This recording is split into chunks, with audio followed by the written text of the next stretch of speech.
এই শুভ ফলাফলের জন্য সদা উদ্দীপ ছিলেন। যখন তিনি মূসা আলাইহিস সালাম আসিয়া আলাইহিস সালামের বিজয়ের সংবাদ শুনলেন, তখন কাল বিলম্ব না করে ঘোষণা করলেন, আমি মূসা ও হারুনের প্রতিপালকের উপর ঈমান আনলাম। বলুন সুবহানাল্লাহ। ও আমার মা বোনেরা, খুব খেয়াল করিয়া শুনেন। ফেরাউন হযরত আসিয়া আলাইহিস সালামের এই কথাগুলো শুনিয়া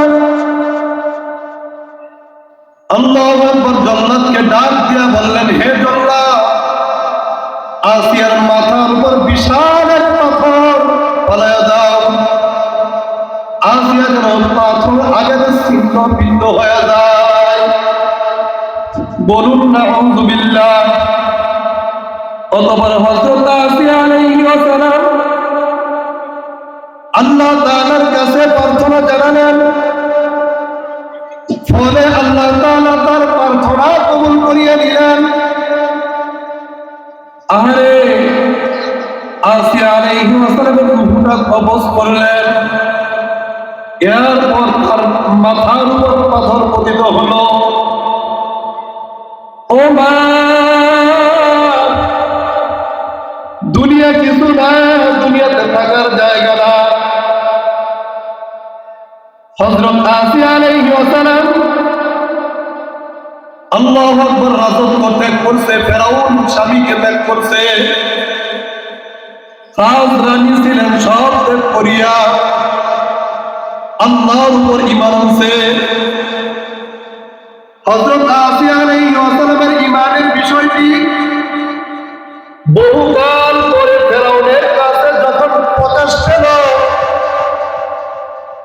ফেরাউন বিভিন্ন রূপে শাস্তি প্রদানের নির্দেশ দিয়ে দিলেন। ফেরাউন বলতেছেন, হে আসিয়া, তুমি তোমার দ্বীন ঈমান পরিত্যাগ করো, তাহলেই এই শাস্তি থেকে রক্ষা পাবে। কিন্তু হযরত আসিয়া আলাইহিস সালাম দ্বীন ঈমানের উপর দৃঢ়তার সাথে স্থির ছিলেন। অবশেষে এক সময় ফেরাউন তার অঙ্গ প্রত্যঙ্গের উপর পেরেক মেরে দিলেন। এই মর্মান্তিক অবস্থায় ফেরাউন বলে, হে আসিয়া, তুমি তোমার দ্বীন ঈমান পরিত্যাগ করো।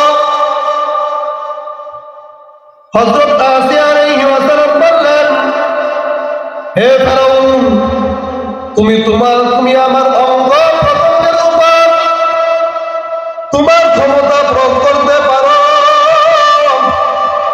কিন্তু আমার অন্তর তো আল্লাহর হাতে। হে ফেরাউন, তুমি আমার প্রত্যেকটা অঙ্গ প্রত্যঙ্গ কেটে টুকরা টুকরা করে ফেলো, এতেও আমার ঈমানের কোনো প্রকার দুর্বলতা সৃষ্টি হবে না। আরে মা, খুব খেয়াল করিয়া শুনেন। হযরত মূসা আলাইহিস সালাম আসিয়া আলাইহিস সালামের পাশ দিয়ে যাইতেছেন। হযরত আসিয়া আলাইহিস সালাম মূসা আলাইহিস সালামকে ডাক দিয়ে বলে, ওগো আল্লাহর নবী মূসা, আমার মাওলা আমার উপর সন্তুষ্ট আছেন কিনা? মূসা আলাইহিস সালাম বলেন, ওগো আসিয়া, আসমানের ফেরেশতাগুলো আপনার জন্য অধীর আগ্রহে অপেক্ষমান। আল্লাহ তাআলা ফেরেশতাদেরকে ডাক দিয়ে বলেন, হে ফেরেশতারা শোনো, আমার আসিয়া দুনিয়া ত্যাগ করেছে, বাদশাহী ত্যাগ করেছে, স্বামী ত্যাগ করেছে, একমাত্র আমি মাওলাকে পাওয়ার জন্য। হযরত মূসা আলাইহিস সালাম বলেন, ওগো আসিয়া, আপনি আল্লাহর কাছে দোয়া করুন, আল্লাহ তাআলা আপনার প্রার্থনা কবুল করবেন। আসিয়া আলাইহিস সালাম প্রার্থনা করেন, وضرب الله مثلا للذين آمنوا امرأة فرعون إذ قالت رب ابن لي عندك بيتا في الجنة ونجني من القوم الظالمين الله জান্নাতের মধ্যে আমার জন্য একটি গৃহ নির্মাণ করুন, ঘর নির্মাণ করুন, যেন আমি ওই ঘর থেকে আপনাকে সব সময় দেখতে পাই। বলুন সুবহানাল্লাহ। ফেরাউনের দুষ্কর্ম থেকে আমাকে নিষ্কৃতি প্রদান করুন, বিশেষত জালিমের সম্প্রদায় থেকে আমাকে মুক্তি দান করুন। ও মা, কি মনে করিয়া দুনিয়াতে বাঁচত? আসিয়া যদি দুনিয়া ত্যাগ করতে পারে, তুমি কি ত্যাগ করলা রে বোন? হযরত আবু হুরায়রা রাদিয়াল্লাহু আনহু থেকে বর্ণিত, তিনি বলেন, ফেরাউন তার স্ত্রীকে দুই হাতের মধ্যে দুই পায়ের মধ্যে পেরেক ঢুকাইয়া দিলেন, বাড়ির চাকরি পেশন যন্ত্র বুকের উপরে চাপা দিয়ে দিলেন। আসি আলাইহি ওয়াসাল্লাম ফুপায়া ফুপায়া কাঁদে। আল্লাহ আসি আলাইহি ওয়াসাল্লামকে কখন সূর্য তাপের দিকে ফিরিয়ে দেওয়া হতো। আসি আলাইহি ওয়াসাল্লাম মাওলার কাছে দোয়া করেন, রব্বি বিনি লি ইনদাকা বাইতান ফিল জান্নাতি। ও গো আমার মাবুদ, ও গো আমার মাওলা, বেহেশতের মধ্যে আমার জন্য একটি গৃহ নির্মাণ করুন, যেন আপনাকে সব সময় আপনাকে দেখতে পাই। বলুন সুবহানাল্লাহ। হযরত হাসান ইবনে আলী রাদিয়াল্লাহু আনহু বলেন, আল্লাহু আকবার, ফেরাউন হযরত আসি আলাইহি ওয়াসাল্লামকে প্রথম অগ্রের মধ্যে শাস্তি দেওয়া হতো। আসি আলাইহি ওয়াসাল্লামকে প্রথম অগ্রের মধ্যে দুই হাতের মধ্যে পেরেক ঢুকাইয়া, দুই পায়ের মধ্যে এরকম পেরেক ঢুকাইয়া, আল্লাহু আকবার, গোপন অঙ্গের ভিতর দিয়ে শূন্য ঢুকাই দিলেন। আহারে কি যে যন্ত্রণা আসি আলাইহি ওয়াসাল্লামকে দিছে। ইয়ার পরেও দিন ত্যাগ করে নাই, দুনিয়াকে ত্যাগ করছে, স্বামীকে ত্যাগ করছে। আল্লাহ আমাদেরকে মাফ করিয়ে দিন। আলী রাদিয়াল্লাহু আনহু বলেন, আসি আলাইহি ওয়াসাল্লামকে আল্লাহ তাআলা উত্তম রূপে জান্নাত দান করিয়ে দিয়েছেন। আরে জান্নাতের ভিতরে যে কোনো স্থানে বিচরণ করতে পারেন, পারাহার করতে থাকেন। বলুন সুবহানাল্লাহ। আর আরেকটি ঘটনার মধ্যে আসছে, আব্দুল্লাহ ইবনে উমর রাদিয়াল্লাহু আনহু হুজুর সাল্লাল্লাহু আলাইহি ওয়াসাল্লাম হতে রওয়ায়াত করেন, পয়গম্বরগণের মধ্যে হযরত ইয়াহইয়া আলাইহি ওয়াসাল্লাম মাওলার ভয়ে, জাহান্নামের ভয়ে এমন ভাবে কান্নাকাটি করতেন যে আল্লাহু আকবার, চোখের মধ্যে থেকে চোয়ালের গোশত কাঁদতে কাঁদতে, চোখের পানি পড়তে পড়তে চোয়ালের গোশত খসে পড়ে গেছে। মা ইব্রাহিম আলাইহিস সালাম এর এই অবস্থা দেখে নিজেও কাঁদতে কাঁদতে কিংকর্তব্য বিমূঢ় হয়ে গেলেন। আর একটি মাত্র সন্তান, একটি সন্তান মাওলার ভয়ে কাঁদতে কাঁদতে গালের মধ্যে গোশতই নাই, গোশতগুলি পচিয়া পচিয়া পড়িয়া গেছে। নিরুপায় হয়ে মা ইব্রাহিম আলাইহিস সালাম এর এই অবস্থা দেখে চোয়ালের মধ্যে কাপড়ে পট্টি লাগাইয়া দিলেন।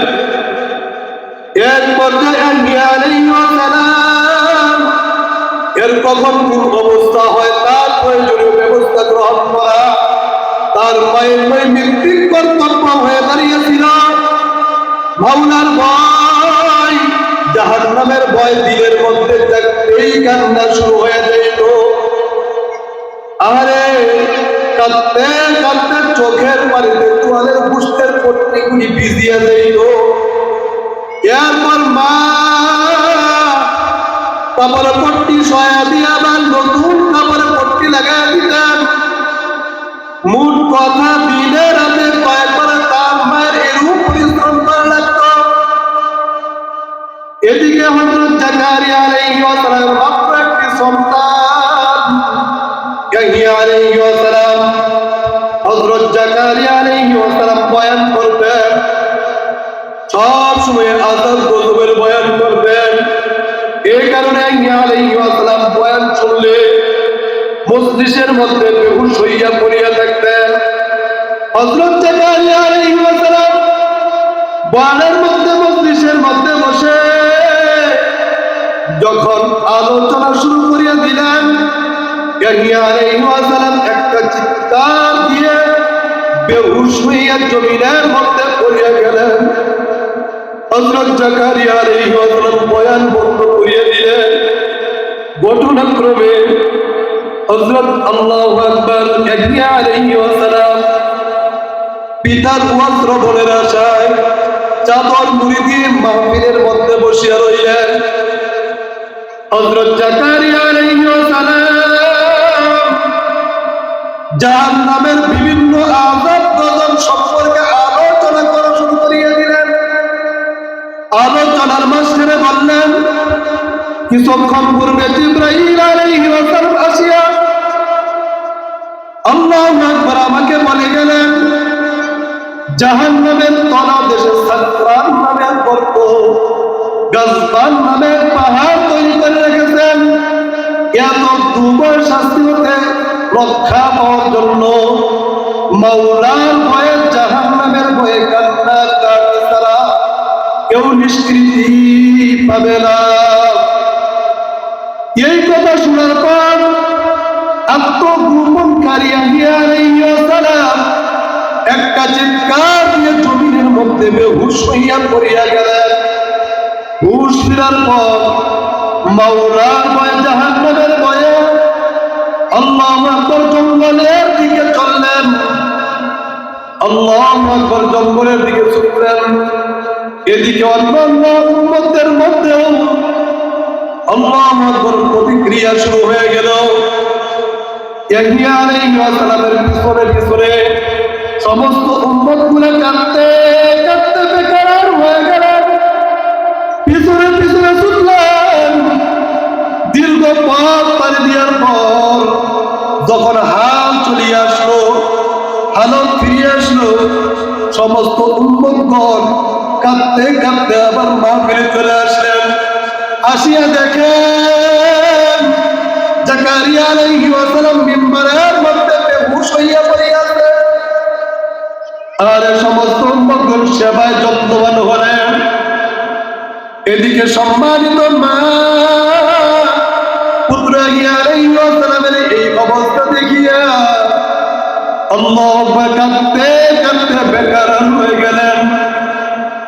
আমার ইয়াহইয়া কোথায়? বিস্তারিত বৃত্তান্ত শুনে তার মা নিজেই লাঠিতে বধ করে করে জঙ্গলে গেলেন ইয়াহইয়া আলাইহিস সালামকে খোঁজার জন্য। আল্লাহ, তুমি আমাকে মাফ করিয়া দাও। হঠাৎ এক রাখালকে পেয়ে তাকেও জিজ্ঞাসা করলেন। রাখাল বলল, গত সন্ধ্যায় পাহাড়ের পাদদেশ দিয়ে যৌনেক ব্যক্তি যাচ্ছিল, আর এই কথা বলে চিৎকার করে কান্না কাটি করতে করতে হয়তো বাপারে ওই পারে চলে গেছে। মা পুত্র ইয়াহইয়া আলাইহিস সালামকে খোঁজার জন্য পাহাড়ের ওই পারে যায় দেখে পুত্রদল এক গর্তের মধ্যে পড়িয়া চিৎকার করিয়া করিয়া কাঁদতেছে আর বলতেছেন, ওগো আমার বাবু, ওগো আমার মাওলা, তুমি আমাকে সাকরাত নামে গর্ত থেকে হেফাজত করো, গাজবান নামে পাহাড় থেকে মাওলা আমাকে তুমি হেফাজত করো। মা পুত্র ইয়া আলাইহিস সালামকে দেখিয়া পুত্রের গলা জড়ায় ধরিয়ে কাঁদতে লাগলেন। পরে বুঝে শুনে বাড়িতে নিয়ে আসতে সক্ষম হলেন। মা পুত্র ইয়া আলাইহিস সালামের সামনে কিছু রুটি পুষ্ট রেখে বারাকাত কণ্ঠে মুহাব্বতের সুরে বললেন, মা বাবা কিছু খেয়ে নিয়ে একটু ঘুমাও, জীবনটাকে একটু শান্ত করো। ইয়া আলাইহিস সালাম আবার কাঁদতে লাগলেন। কিছুক্ষণ পর খাবার দাবার করে কিছু সময় ঘুমিয়ে পড়লেন। ও মা খুব খেয়াল করিয়া শুনো রে মা, হয়তো ভাই মাহফিল আসার কারণে মাওলা তোমাকে নাজাত দিয়া জান্নাত দান করিয়া দিবে। আল্লাহ কোনো আওয়াজ করিও না, দুনিয়াতে কোনো কথা বলিও না। এদিকে জিবরাইল আলাইহিস সালাম খুব দূরে জিবরাইল আলাইহিস সালামকে ডাক দিয়ে বললেন, আল্লাহ তাআলা তোমাকে শান্ত হওয়ার জন্য বলেছেন, একটু শান্ত হও।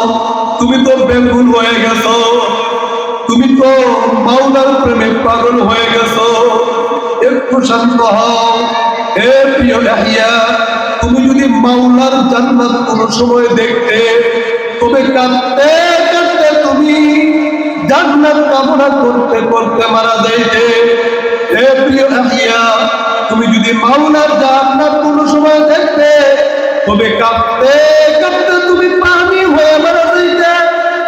আহারে ইয়া আলাইহিস সালাম চিৎকার করতে করতে জঙ্গলে চলিয়া গেলেন। মা পুত্র ইয়া আলাইহিস সালামকে আর কোনদিন পুষ্পান্নি। প্রিয় বন্ধুগণ, মাওলার প্রেমে পাগল হওয়ার জন্য দুনিয়া ত্যাগ করতে হবে, আসিয়ার মতো দুনিয়া ত্যাগ করতে হবে। আরে ইয়া আলাইহিস সালাম নবী থাকা সত্ত্বেও দুনিয়া ত্যাগ করিয়া মাওলার প্রেমে পাগল হইয়া আল্লাহু আকবার মাওলার কাছে চলিয়া গেছে। আল্লাহ তাআলা বলেন, কুল্লু নাফসিন যায়িকাতুল মাউত, প্রত্যেক প্রাণীকে মৃত্যুর স্বাদ গ্রহণ করতে হবে। ওয়াজাআত সাকরাতুল মাউতি বিল হক, মৃত্যুর যন্ত্রণা সত্যই আসবে। আল্লাহ তাআলা বলেন, হে আমার বান্দারা, হে পুরুষেরা, হে বুড়ারা, তোমরা শুনে রাখো, প্রত্যেকের মওতের কষ্ট হবে, তাতে কোনো রকম সন্দেহ নাই। কিতাবে রেখে একটা নাফরমান বদমাশ বেনামাজি বেপরোয়া সুদ ঘুষখোর জিনাখোর নিশাখোর এদের সামনে যখন আজরাইল আলাইহিস সালাম আসিয়া হাজির হইয়া যাইবে, ওই নাফরমান স্বপ্নের মতো খাবের মতো দেখতে থাকবে। আজরাইল আলাইহিস সালামের মাথা আসমানে, পা তার জমিনে, এক হাত মাশরিকে আরেক হাত মাগরিবে। তামাম পৃথিবীর শরীর, তামাম শরীরে কালো কালো লম্বা লম্বা কতগুলো পশম, প্রত্যেক পশমের গুড়া নিয়ে আগুনের ঝিলকি বাহির হইতেছে। আজরাইল আলাইহিস সালাম এর নীল দিঘির মতো দুইটা চক্ষু ওই নাফরমান বান্দা বান্দির দিকে চাইয়া যখন চোখ রাঙানো মারবে, আরে নাফরমান আল্লাহু আকবার রূহটা তার সিনার মধ্যে দৌড়া দৌড়ি মারা শুরু করিয়া দিবে। কিতাবে লেখে ওই নাফরমান মেহরুম পুরুষটা এত পানির পিপাসা হবে, হাতে দরিয়া গরদানুষম তানা গরদা জালেমান শরবতে দিদার বায়াত আজলবে মাহবুবে মান। ওই নাফরমান মেহরুম পুরুষটা এত পানির পিপাসা হবে, সাতটার সমুদ্রের পানি যদি নাফরমানকে পান করানো হয়, ওই নাফরমানের পানির পিপাসা মিটবে না। আজরাইল আলাইহিস সালাম হাত মারিয়ে বলবেন, ওরে খবীর, আজীবন মাওলার হুকুম আকাম থেকে বাগিয়ে গেছে। মাওলা নামাজের হুকুম করছে, নামাজ পড়স নাই, বাগিয়ে গেছো। মাওলায় পর্দার হুকুম করছে, হালাল হারামের হুকুম করছে, আজীবন মাওলার হুকুম আকাম থেকে বাগিয়ে গেছো। আজকে মাওলার হুকুম হয়ে গেছে, তোকে ধরে নেওয়ার জন্য আজকে আর বেগে যাওয়ার জায়গা পাবি না। এই কথা বলিয়া আজরাইল আলাইহিস সালাম নাফরমানের রূহটার মধ্যে কেমন জোরে একটা ফেলে মারবে, নাফরমানের রূহটা ধরিয়ে বানাইবে, নাফরমানের রূহটা থর থর করিয়া খাবার শুরু করিয়া দিবে। আরে আল্লাহ পাক বলবেন, আজরাইল সবুর কর, নাফরমান বড় শখ করিয়া জাহান্নাম কামাই করছে, ওকে জাহান্নাম না দেখায়া ওই নাফরমানের রূহটা কবজ করিস না। আরে নাফরমান স্বপ্নের মতো দেখতে থাকবে, জাহান্নামের দরজা দুই টাস টাস করিয়া করিয়া যাইতেছে, জাহান্নামের সাপ বিচ্ছু করিয়া করিয়াছে, জাহান্নামের মধ্যে ধাও ধাও করিয়া আগুন জ্বলতেছে। ওই নাফরমান জাহান্নামের আযাব গজব দেখিয়া নাফরমানের আর হুঁশ থাকবে না। এই অবস্থায় আজরাইল আলাইহিস সালাম হাজারটা সূরার একটা সূরা আল্লাহ নাফরমানের রূহটার মধ্যে ঢুকাইয়া দিবেন। পা থেকে মাথা পর্যন্ত টানতে টানতে রূহটা বের করতে থাকবে। আরে রূহ তো আর বের করতে চায় না, রূহ তো বের করতে চায় না। আল্লাহ রূহটা টান দেওয়ার সাথে সাথে পরিজার রবগুলো সিরিয়া সিরিয়া রূহটা বের করিয়ে নিয়ে যাইবে। আল্লাহ আমাদেরকে মাফ করিয়ে দিই। আমাদের দেশে ফরমান ফরাজি সাহেব বলে একটা রূপ ছিল, আল্লাহু আকবার, তাকে বেহস্ত আল্লাহ পাক নসিব করুন। ফরমান ফরাজি সাহেব মুর্দা গোসল করাইতেন, এক মুর্দাকে গোসল করাইতে যায় দেখে তার কাপড়ের নিজের পুরুষাঙ্গটা নাই, পুরুষাঙ্গটা তার পেটের ভিতর চলিয়া গেছে, পুরুষাঙ্গটা তার পেটের ভিতর চলিয়া গেছে। ফরাজি সাহেব দরবারের আল্লাহর কুতুবের কাছে যায়, বলে হুজুর, আমি মুর্দা গোসল করাই। এক মুর্দাকে গোসল করাইতে যায় দেখি তার কাপড়ের নিচের পুরুষাঙ্গটা নাই, পুরুষাঙ্গটা তার পেটের ভিতর চলিয়া গেছে। আল্লাহর কুতুব জিজ্ঞাসা করেন, হে ফরাজি সাহেব, লোকটা কেমন ছিল? ফরাজি সাহেব করে, হুজুর, লোকটা কোনোদিন নামাজ পড়ে নাই, গান বাজনা করতো, ফুর্তি ফার্তার মধ্যে জীবনটা কাটায় দিতে। আল্লাহু আকবার। আল্লাহর কুতুব দুই চোখের পানি ছাড়িয়ে দিয়ে বলেন, হে ফরাজি সাহেব, আজরাইল আলাইহিস সালাম আসিয়া নাফরমানের রূহটা ধরিয়া যখন টান দিয়াছিল, নাফরমানের পুরুষাঙ্গটা তার পেটের ভিতর চলিয়া গেছে। আল্লাহ আমাদেরকে মাফ করিয়া দিই। ও মা, আপনারা যদি আমাকে প্রশ্ন করে কত মহিলার মৃত্যু দেখলাম, তাদের তো আস্তে একটু চোখ ঘুরে যান গেল। কত আল্লাহওয়ালা মহিলার মৃত্যু দেখলাম, তাদের তো আস্তে একটু চোখ ঘুরে যান গেল। আমি মৌতের কষ্ট দেখা যাইতে পারবো না, এটি আমার কথা না, কোনো মৌলবী মাওলানার কথা না, স্বয়ং আল্লাহ তাআলা বলেন, ওয়াজাআত সাকরাতুল মাউতি বিল হক, মৃত্যুর যন্ত্রণা সত্যই আসবে, তাতে কোনো রকম সন্দেহ নাই। আল্লাহর হাবিব ফরমান, আল কবরু রাওযাতুন মিন রিয়াদিল জান্নাতি আও হুফরাতুন মিন হুফারিন নার। হে আমার উম্মতেরা, এই যে কবর দেখতেছে, কবর কিন্তু কবর না। প্রত্যেক মুমিন মুমিনাতের জন্য এই কবরটা একটা বেহেশতের বাগান হয়ে যাবে। কোন কোন নাফরমান বদমাশ বানাবাতির জন্য কবরটা একটা জাহান্নামের আগুনের কুয়া হয়ে যাবে। আরে কিয়ামত পর্যন্ত কেবল উল্টায়া পাল্টায়া পড়তেই থাকবে। ও মা, দুনিয়ার পরীক্ষা একবার ফেল করলে বারবার পরীক্ষা দিয়ে আশা করা যায়।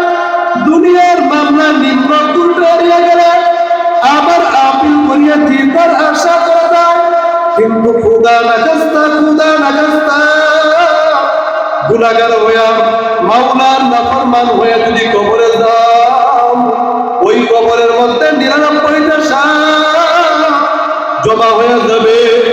আরে আল্লাহর হাবিব ফরমান, লাউ নাফাখা ফিল আরদি মা আমবাতাত খাদরা, ওইরকম একটা সাপ যদি দুনিয়ার এক প্রান্ত থেকে আর এক প্রান্তে একটা ফুঁক দিত, তামাম দুনিয়ার মানুষ, গরু ছাগল গাছপালা তরলতা সব জ্বালায়া পুড়ে সরকার করিয়া বানাইত। সহ্য করতে পারবি? ওই কবর আযাব তো কেউ সহ্য করতে পারবো না। আল্লাহ আমাদেরকে মাফ করিয়া দিন।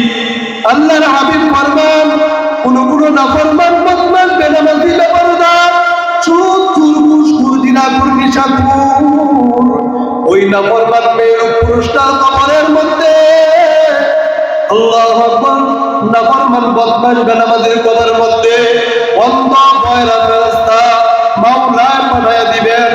ওই অন্ধ বয়রা ফেরেশতার হাতে এমন শক্তিশালী একটা গুরু থাকবে, ওই গুরু দিয়া যদি দুনিয়ার পাথরের পাহাড়ের উপর একটা আঘাত করত, পাথরের পাহাড়টা পরিষ্কার হইয়া মাটির সঙ্গে মিশে যাইত। আহারে ওই গুরু দিয়া নাফরমান বদমাশ বেনামাজি বেপরদা সুদ ঘুষ করে মাথার মধ্যে এক একটা পিটন মারবে। এক একটা পিটনে আল্লাহু আকবার মাথা ডান্ডা সাহস করিয়া থাকিয়া যাবে। মগজগুলি ছিন্ন বিচ্ছিন্ন হইয়া পড়িয়া থাকবে, মাথার খুলি পুড়িয়া ছিন্ন বিচ্ছিন্ন হইয়া পড়িয়া থাকবে। মা ওই কবর আযাব সহ্য করতে পারবা না। দুনিয়া ত্যাগ করে রে মা, দুনিয়া কিছু না। আমল করতে করতে যদি মৃত্যুবরণ করতে পারো, মাওলা তোমাকে মাফ করিয়া দিয়া ওই কবরটাকে জান্নাতের বাগান বানায় দিবেন। ও মা, যদি এখন বলেন হুজুর কত কবরের পাশ দিয়ে গেলাম, কত আলেম ওলামার কবরের পাশ দিয়ে গেলাম, ওই কবর থেকে তো জান্নাতের কোনো সুবাস পেলাম না। কত নাফরমান বদমাশ বেনামাজির কবর পাশ দিয়ে গেলাম, ওই কবর থেকে তো কোনো ঘুমিও তো শুনলাম না। ও মা, কবর আযাব আমি দেখে যাইতে পারবো না। আল্লাহর হাবিব ফরমান, ওমা আলাইনা ইল্লাল বালাগ, আমাদের দায়িত্ব শুধু দাওয়াত পৌঁছাইয়া দেওয়া। আমাদের শোনাবার কাজ শোনায় গেলাম। আল্লাহর হাবিব ফরমান, আল উলামাউ ওয়ারাসাতুল আম্বিয়া, উলামায়ে কেরাম হলেন নবীর ওয়ারিস, নবীর প্রতিনিধি। জজপুর থেকে যখন কোনো পিউন আসে, কোনো চাপরাশি আসে, তালুকদার সাহেবের নিকট, জমিদার সাহেবের নিকট যা বলে, আরে হে তালুকদার সাহেব, হে জমিদার সাহেব, আগামী সোমবার দিন আপনাকে 10 সাহেব হাজির হইতে বলেছেন। আপনি যদি আগামী সোমবার দিন হাজির হন তাহলে ভালো কথা, আর যদি হাজির না হন তাহলে 10,000 টাকা জরিমানা দিতে হইবে। আরে এই নোটিশে দস্তখত দেন, নোটিশে দস্তখত দেন তো ভালো কথা, আর যদি নোটিশে দস্তখত না দেন আস্তে কানে রাখিয়া বলিয়া যান, হে তালুকদার সাহেব, হে জমিদার সাহেব, আপনি যা পারেন আর না যা পারেন আপনি বুঝবেন আর আপনার 10 সাহেব বুঝবে। এই জন্য কিন্তু আমি দায়ী হইব না। ও মা, খুব খেয়াল করিয়া শুনেন, আল্লাহ পাকের কালাম জনাবে রাসূলুল্লাহ সাল্লাল্লাহু আলাইহি ওয়াসাল্লামের হাদিসের নোটিশ আজকে জারি করিয়া যাইব। আপনারা মানিয়া পারেন আর না মানিয়া পারেন, আপনারা বুঝবেন আর আপনাদের মাওলায় বুঝবে। এই জন্য কিন্তু দুনিয়ার আলেমরা দায়ী হইবে না। ও মা, কিছুই দেখে যাইতে পারবো না, ফেরেশতা কবরের আযাব, মৌতের কষ্ট, বেহান্ত দুজক কিছুই দেখাইতে পারবো না। আরে সবাই দেখাই যাইতে পারবো, আপনাদের রূহ মুরাদুদি আমাকে দেখাইতে পারেন, এটা আমার কোনো কথা না, কোনো মৌলবী মাওলানার কথাও না।